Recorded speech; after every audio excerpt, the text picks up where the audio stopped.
Cette robe, tu la vois là, cette teinte terracotta profonde, ce col qui remonte bien, cette allure de robe chemise, elle a failli ne jamais exister comme ça.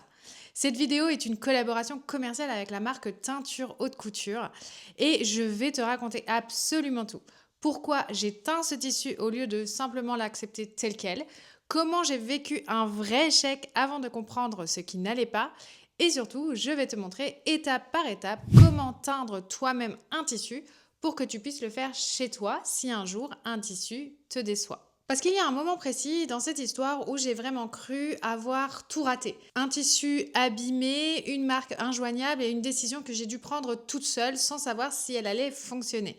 Et je vais même te montrer la robe telle qu'elle est réellement sortie de tout ça, sans rien cacher. Alors reste avec moi jusqu'au bout, c'est vraiment une histoire personnelle mais qui est très intéressante. Mais avant de te raconter cette histoire précise, je veux t'expliquer pourquoi la couleur d'un tissu compte tellement pour moi au point d'aller jusqu'à le teindre moi-même plutôt que de l'accepter tel quel. Je fonctionne avec ma colorimétrie, automne profond pour moi, et ça veut dire que certaines couleurs me mettent en valeur de façon spectaculaire et que d'autres, à l'inverse, eh bien, m'éteignent complètement. Même si elles sont jolies en soi, dans ma palette, il y a des couleurs chaudes et profondes. Par exemple, le rouille, la terracotta, le cognac, le camel, un ivoire chaud, un marine très profond, bref. Et à l'inverse, il y a des couleurs que j'évite systématiquement, comme par exemple le gris, le noir pur, et surtout, ce qui nous intéresse aujourd'hui, c'est le blanc pur, trop froid, trop clinique pour ma carnation. Et j'ai une règle très simple que je m'applique à chaque achat de tissu. Au moindre doute sur une couleur, bah c'est non. Pas de compromis, pas de ça ira quand même. Parce qu'un tissu dans la mauvaise couleur, même cousu à la perfection, ne me mettra jamais autant en valeur qu'une pièce dans ma palette. Donc c'est très important pour moi, la couleur. Mais vous savez, ce n'est pas toujours facile de la trouver comme on le souhaite. Donc c'est exactement ce qui s'est passé avec ce tissu. J'avais commandé un coton chez Stragier dans un ivoire qui avait l'air magnifique en photo sur leur site, un ivoire chaud, mais en le recevant, et en le regardant à la lumière naturelle de mon salon, même la lumière naturelle classique, la déception était immédiate. En fait, ce blanc il était beaucoup trop froid, beaucoup trop pur. Rien à voir avec l'ivoire chaud que je recherchais pour ma palette. Et c'est en fait une difficulté récurrente quand on achète du tissu en ligne. Les photos ne représentent jamais parfaitement la réalité d'une teinte. L'écran, la luminosité de la prise de vue, les retouches parfois, tout ça, ça peut légèrement fausser la perception d'une couleur, surtout dans les blancs et dans les ivoires. Donc un ivoire peut sembler chaud et doux en photo et se révéler complètement froid une fois déballé chez soi à la lumière naturelle. C'est un vrai piège et je me fais encore avoir de temps en temps, même après toutes ces années à travailler ma colorimétrie. Alors selon ma règle habituelle, j'aurais dû simplement renoncer à ce tissu, le mettre de côté et en rechercher un autre. Mais j'ai eu une autre idée. Et si au lieu de l'abandonner, je le transformais moi-même pour qu'il corresponde enfin à ma colorimétrie. Donc le teindre. Mais j'avoue, j'ai eu des expériences de teinture qui n'étaient pas géniales. Donc du coup, j'ai réfléchi à comment le faire correctement. Et c'est là que je me suis rapprochée de la marque Haute Couture Teinture Textile. Et ce projet, c'est devenu une vraie collaboration entre nous. L'objectif, c'est prendre ce tissu ivoire que vous voyez ici, beaucoup trop blanc, froid pour moi, et le transformer en terracotta profond, une de mes couleurs phares de ma palette automne profond. Alors sur le papier, ça semblait être un projet tout simple, mais dans la réalité, ça s'est pas du tout passé comme prévu. Avant de teindre quoi que ce soit, il y a d'abord eu un choix à faire. En fait, j'hésitais entre trois couleurs pour ce tissu, le terracotta, le camel ou un beige plus neutre. Et j'ai fini par choisir le terracotta, la couleur qui me semblait la plus fidèle à ma colorimétrie et qui allait donner le résultat le plus riche à mon goût.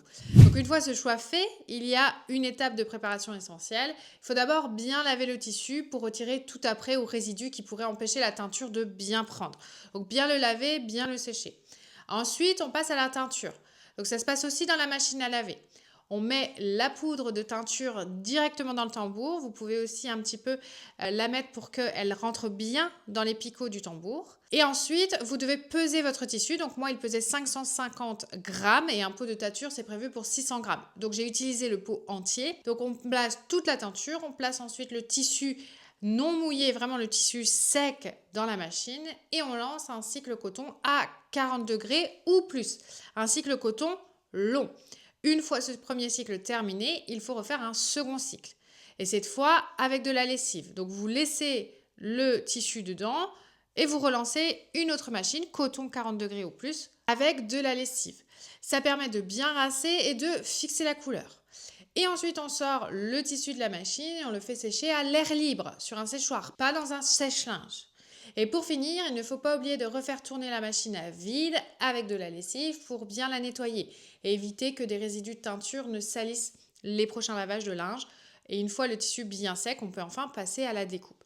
Donc cette troisième étape de lavage de machine, moi je le fais aussi avec des serviettes foncées. Comme ça, vous pouvez laver des serviettes foncées à 60 voire 90 degrés. Ça permet vraiment de bien nettoyer la machine. Donc j'ai suivi toutes ces étapes avec mon tissu complet. J'ai fait ma première teinture et le lendemain, en le découvrant sous la lumière du jour, j'ai été hyper déçue. La couleur me paraissait un peu fade déjà, pas du tout aussi intense et riche que ce que j'espérais pour mon terracotta. Mais pire encore, il y avait des taches sur le tissu, des zones où la teinture avait pris de façon inégale, plus foncé à certains endroits, vous voyez là, ou plus clair à d'autres. J'ai tout de suite envoyé un mail à la marque, un message, et pour leur expliquer le problème et leur demander conseil. Mais je suis restée sans réponse parce qu'ils étaient en vacances. Donc aucun retour et j'avais vraiment besoin d'aide à ce moment-là. Je ne savais pas comment m'en sortir. Donc j'ai eu plusieurs options ce jour-là. Soit abandonner complètement ce tissu ou bien essayer de teinter une seconde teinture directement sur les pièces. Donc j'ai dû prendre une décision très rapide.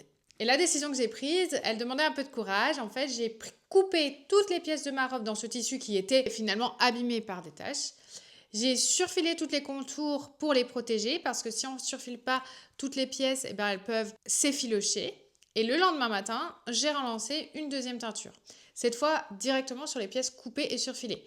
Donc j'ai mis un pot complet pour toutes les pièces. Donc ça veut dire que j'ai mis plus que le grammage des pièces. Parce qu'il faisait plus 550, ça devait faire 350, quelque chose comme ça. Donc j'ai mis le pot complet pour vraiment avoir une couleur intense. Et je vais être totalement honnête avec toi, la robe que je porte dans cette vidéo, elle vient de cette deuxième tentative.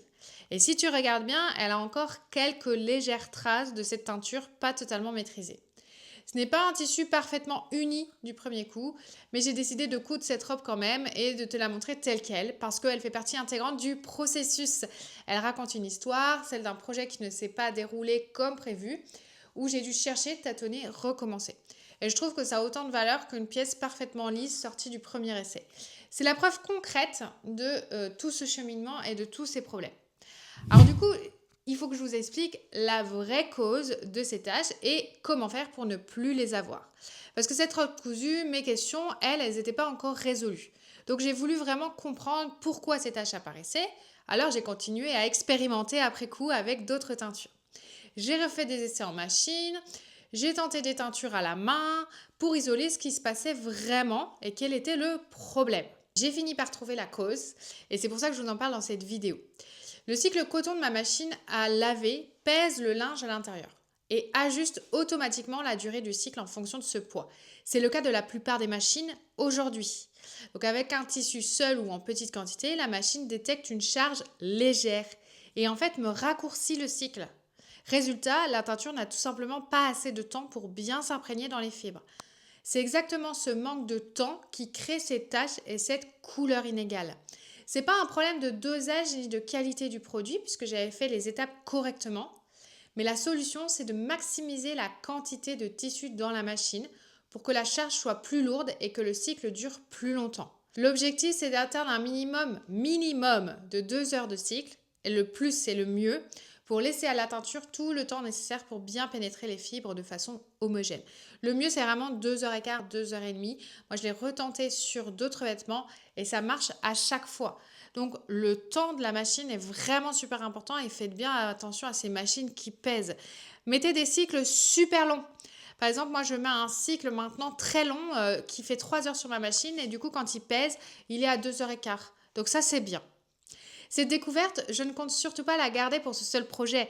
J'ai vraiment pris goût à teindre en fait parce que j'ai fait plein d'essais. Donc j'ai envie de leur donner la couleur exacte qui correspond à ma colorimétrie plutôt que de me contenter de ce que je trouve tel quel dans le commerce. Maintenant que je comprends vraiment comment fonctionne cette teinture, je vais continuer à l'utiliser sur mes prochains projets avec beaucoup plus de maîtrise qu'à mes débuts. Mais revenons à cette robe justement parce qu'une fois le tissu enfin coupé et surfilé, il fallait encore la coudre. Et j'ai envie de vous parler maintenant de cette robe. Donc vous voyez, c'est une robe chemise avec sa rangée de boutons devant, son col avec pied de colle et cette allure un peu plus formelle qui tranche avec mes pièces plus décontractées de l'été que vous avez pu voir passer sur mon compte Instagram par exemple.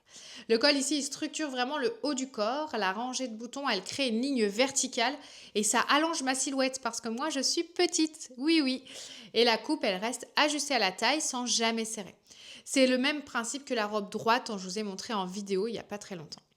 C'est une robe qui a immédiatement l'air pensée, presque professionnelle, tout en gardant cette aisance qu'on retrouve sur toutes mes créations. Coudre cette robe, après tout ce parcours avec le tissu, ça avait un peu un goût particulier parce que chaque point de couture, c'était un peu la preuve que ce projet, il avait enfin fini par aboutir malgré les obstacles du début et surtout que j'étais fière de le faire. Donc voici cette robe chemise dans ce terracotta profond exactement dans ma palette avec cette histoire de teinture derrière elle que peu de gens soupçonnent en la voyant. Donc ce que j'aime le plus dans ce projet, ce n'est pas seulement la robe finie, c'est tout ce qu'elle représente. La preuve qu'en fait on peut coudre et assumer une pièce imparfaite plutôt que d'attendre la perfection avant d'oser. La preuve qu'un échec n'est jamais définitif, juste une étape qui manque encore de compréhension. Et la preuve que respecter sa colorimétrie, même si ça demande des essais, des ratés et un peu de patience, ça change complètement le résultat final sur moi et ça j'en suis persuadée. Alors voilà l'histoire complète derrière cette robe chemise terracotta, un tissu trop blanc, une décision de le teindre moi-même, un premier essai raté, un silence, une robe cousue quand même avec ses imperfections assumées et enfin et surtout la compréhension de ce qui avait vraiment cloché. Donc c'est pour ça que je voulais vraiment vous le partager en vidéo. Je crois que ce que je retiens le plus de ce projet, c'est qu'on n'a pas besoin d'attendre la perfection pour avancer et que respecter sa colorimétrie vaut vraiment la peine. Même quand le chemin pour y arriver est un petit peu plus long que prévu. Le tissu ivoire que j'ai teint vient de chez Stragier. Le lien, il est dans la description si vous voulez le retrouver. Ils ont d'autres teintes, mais vous pouvez aussi vous essayer à la teinture. Donc, la teinture terracotta, elle a été réalisée avec la teinture textile de chez Haute Couture, avec qui j'ai adoré collaborer pour ce projet. Donc, vous retrouverez aussi le lien de la teinture juste en dessous. Et malgré les péripéties, je compte bien continuer à expérimenter. Alors dis-moi en commentaire, est-ce que toi aussi tu connais ta colorimétrie et est-ce que ça t'est déjà arrivé de coudre une pièce imparfaite et de l'assumer quand même? Parce que c'est important de se sentir jolie. Je lis tous vos commentaires, j'adore échanger avec vous, donc surtout n'hésitez pas. Et si tu veux apprendre les bases du patronage, parce que oui, je crée tous mes vêtements moi-même avec mes propres patrons, eh bien j'ai un guide gratuit pour toi. Tu trouveras le lien juste en dessous de cette vidéo. Il est gratuit, tu me donnes ton email et je t'envoie le guide dans ta boîte mail. Moi, je vous remercie d'avoir regardé cette vidéo très personnelle et je vous dis à très vite.